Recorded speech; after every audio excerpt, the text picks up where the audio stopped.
Okay, sa di pa kita mo padayon sa atong tema nga pagadadon karong kagabion. Napay laing pangutana, brother? Amin, dunay gipapas nga pangutana igsuon. Okay. Gikan sa tuwang viewer nga si Susimo. Amen. Pa niya, naaday pastor sinugo sa Ginoo. Oo! Naay, pastor, sinugo na, Nganong wala man ka ng gifted? Gifted pastor, mga sinugo na. Sinugo na. Unya, dili lang na sila maila. Ngano man dili na magpatawag og pastor. Amen. Kunaan na sa kalukal, siya gitawag lang elder of the church. Siya ba'y nagtagad sa panon? Acts, the book of Acts, 20:28. Ang iyang personnel, ang iyang persona, elder, pero ang iyang pangsyon, pastor, mga kaigsunan ko. Ayaw mo pag-una-una nga ang pastor, masugatas dalan. Di mo kitag pastor, masugatas dalan. Ano man, ang pastor, spiritual gift. Di na ni mo maila kung dili mo sulti. Di na ni mo maila kung dili mo pakaon sa iyang panon. Pero ang imong maila, elder siya, according to the book of Acts 20:28. Unsay gingon?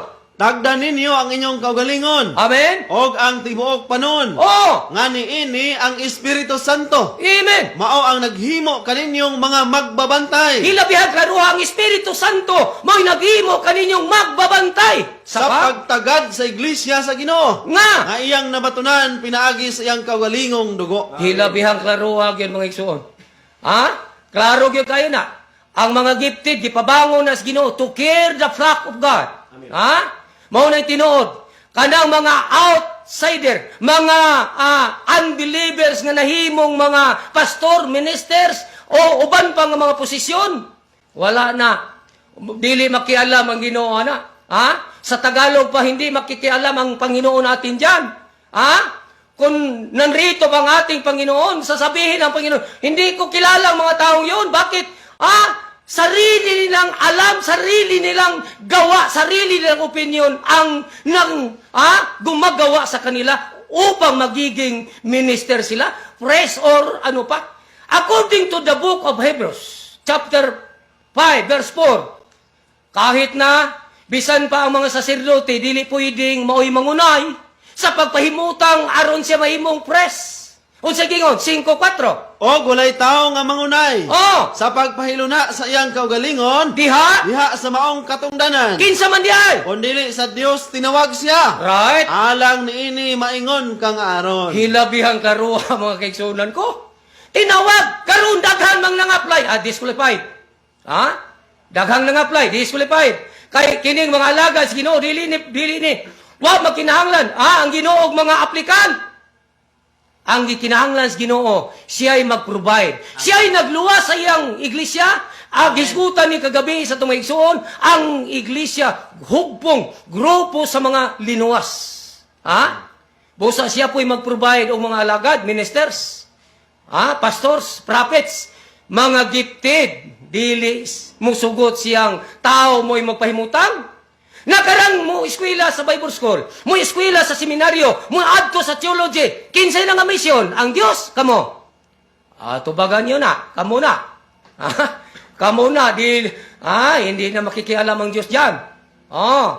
Pagdating sa last hour, mga kapatid, kahit ano pang gagawin ninyo, kahit ano pang miracle nga gagawin ninyo, anong sasabihin mamaya ng ating Panginoon? According to the book of Matthew, chapter 7:22. Anong sasabihin ng Panginoon? Hindi kayo tinawag upang magiging minister, upang magiging apostol, upang magiging press. Kayo ang nag-apply. Ibig sabihin, hindi kayo kilala ng ating Panginoon. Pag abot sa last hour, anong sasabihin ng ating Panginoon? O niya magaingon ako kanila. Okay, 22:23. Daghan unya ang magaingon kanako niadtong adlaw. Pagbalik sa Ginoo, daghan unyang mingon. Ginoo, Ginoo. Dili ba na naghimo man kami mga propesiya tungod sa imong ngalan? Og na nagpagula sa mga yawa tungod sa imong ngalan. Right, Og padayon. nakahimo sa daghang mga milagro tungod sa imong ngalan. Ila na nang i-claim, bisag dili sila appointed by Holy Spirit. I-claim, padayon. Og unya magaingon ako kanila. Mo tubag ang Ginoo. Wala ko gayod kamo igkaila. Hilabihang klaruha. pahawa kanako kamong mamumuhat og dautan. Wala ko kamo ilhi, wa ko kamo mailhi. Ha? Depart from me, all who you are, a maker of iniquity. Pahawa kamong mga mabubuhat og dautan. Naabay dautan gihimo? Wala. Nagmilagro, ginamit siyang ngalan. Nagpropesya, ginamit siyang ngalan. Tanan, ilang iklim. Unya sa pagbalik sino? Nganong gi-charge man silang mga wa maili? Ha? Pwede ba diay wa mailhan? Pwede ba diay nay natago sa Dios? Hibawi nga bisan ang Matthew Chis. Nagsulti ka bisan pang buhok sa tong ulo na ibaluan nagdayhak. Pero nganong mingon man siya, wala ko kamo maila. Mga kaigsunan, ngano man na, basta dili appointed by Christ, basta dili gifted from Christ, dili na eligible, dili na angay sa iglesia ngayang gitukod. Ha? Bosa daghana sa kalibutan karon. Wala sa Ginoo mga apply. Kay kung nang-apply pang Ginoo, ang Ginoo nag-provide na according to the books of Isaiah chapter 62 verse 6. Unsay gingon? Gipanagna ng daan, gifted ang iyang mga pastor kung magbalantay. Kanang pulong pastor magbalantay na sa panahon mga kaigsunan ko. Unsay gingon sa Isayas? Okay. Okay, unsay gingon? Verse. Ako nagbutang og mga lalaki nga magbalantay sa ibabaw sa imong mga kuta. Amen. O Jerusalem. Jerusalem. Sila dili magahilo maadlaw ni bagabi. Hilabihan kakarop. Dayon. Kamo nga mga tigpahinumdom kan Jehova. Amen. Ayaw kamo pagpahulay. Oh, klaro kayong gitagna na ako magbutang og mga lalaking magbalantay. Pastor. Amen. Kinsay nagbutang? Basig nang-apply mo, disqualified mo. Nang-apply mo, naamoy license, disqualified na. Disqualified, mga kaigsunan ko. Mao ni tinuod nga ebanghelyo nga gikan sa Dios. Wala mag-agad sa tao, wa mag-alagad sa abilidad sa tao, kundili according to the inspiration of the Holy Spirit by God. Not according to men. Mga kaigsunan ko, daan ang gisaad sa Isayas. Nga nagbutang siya magbalantay. Kano saan na-fulfill? Gano sa akin ninatuman? In the New Testament time, the time of the church established by Jesus Christ. Labi na ato na pong hisgutan ng church. Kay daghan karong church established by men. Pero di na mo itong tapiko, mga kaigsunan ko, sublion ako, ang tubag, doon ay mga pastor nga gisugo. Mga gifted pastor na. Ang knowledge sa ana gikan sa taas, wa na magagig eskwelahan. Kay kanang knowledge gikan sa eskwelahan. Kung ang pastor mag-eskwela sa theology, kung ang pastor mag-eskwela sa Bible School, Bible Institute, unsa man kalama, yutanon. Kay tao ra may nagtudlo. Matud pa sa James chapter 3 verse 15. Kay gikan naman si yuta nga abilidad, unsay gingon? Ang maong kaalam, dili ingon sa kaalam nga nagagikan sa kaitasan. Diha sa dili, gyud kay sispilahan ra gyud. Balik ka, brad. Ang maong kaalam, dili ingon sa kaalam nga nagagikan sa kaitasan. Unsa man diay? Kon dili yutanon. Una yutanon kay tagayuta raman. Ikaduha, Tawhanon. tawanon kay ang naglecture tao ra. Ikatulo, Yawanon. walay lipod-lipod niya. Ikatulo, yawanon. Mga kaigsunan ko, mao ni kamatuoran, sakit. Pero nagalaom kami nining kagabion nga dili mo masakitan. Kadtong gipili sa Dios, kadtong gitiman-an nga daan sa Dios. Malipay na kun makabati sa mga kamatuoran. Hallelujah. Malipay na kun matudluan sa kamatuoran kay ang kamatuoran naghatag nato og kagawasan. Amen. Mao na itubag igsoon sa ikaduhang pangutana nga aduna ba day gisugo, gipabangon, gitudlo ang Dios nga mga pastor na sublion ko, mga gifted pastors. Dili ng appointed, dili ng profesional, kay wala na makasakas Ginoo aron didto mga play. Kining mga gifted gikan ni langit. Atong pamatudan, Epeso kapitulo 4, bersikulo 7-8. Gidalani ni Kristo sa langit, gipangbihag ni. Dayon gitagaag gasang nagkalain-lain. Unsa gingon? Ephesians 4:7 and 8. Apan ang grasya, Oh, gihatag ngadto sa matag usa kanato. matag usa ka na to. Sumala sa sukod sa gasa, Oh. gikan kang Kristo. Asa man gikan, padayon? Busa ginaingon. Oh, Sa pagsakan niya sa kitasan, sa pagsaka ni Kristus kay tasan, nagdala siyag panon sa mga bihag. kana nagdala siya panon sa mga tao iyang gibihag. Og ngadto sa mga tao, Ngadto sa mga tao unsa man. sa mga gasa siya ng hatag. Oh, klaro kayo. Nagpasabot gikan sa langit ng mga gasaha. Unsi, padayon Brad. Unsi gingon. Og ang iyang mga gasa mao, nga ang uban mahimong mga apostoles, Oh, gifted. ang uban mga propeta, Gifted. ang uban mga ebanghilista, Gifted. ang uban mga pastor, Og mga og mga magtutudlo. all of that, mga igsoon nga naminaw karong kagabion, polos na mga gifted, gikan sa langit. Amen. Ha? Mao na'y kastingalahan. Mao na'y gipangitas Ginoong himuong alagad. Ha? Mao na'y tinuod nga alagad. Ngano man unsa man din ang dili tinuod nga alagad? Kanang nag-eskwela di na tinuod. Ngano man ang giapter ana suhol. Mo dunar ba na? Mo padayon ba na? Juan Kapitulo 10. Dili magdugay ng sinulan. Ha? Juan Kapitulo 10, 12. Unsa gingon? Matur pasuwan.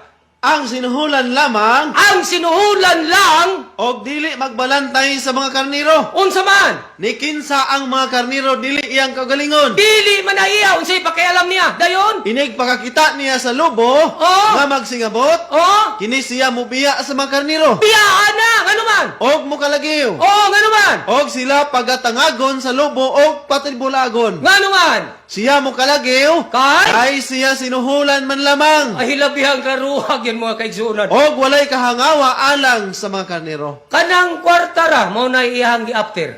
Ha? Busa, kung makita nato sa itong katilingban karon, kadtong miskwila sa pagkapastor, pangutana, kung sa ituyo, di ba kwarta? Ha?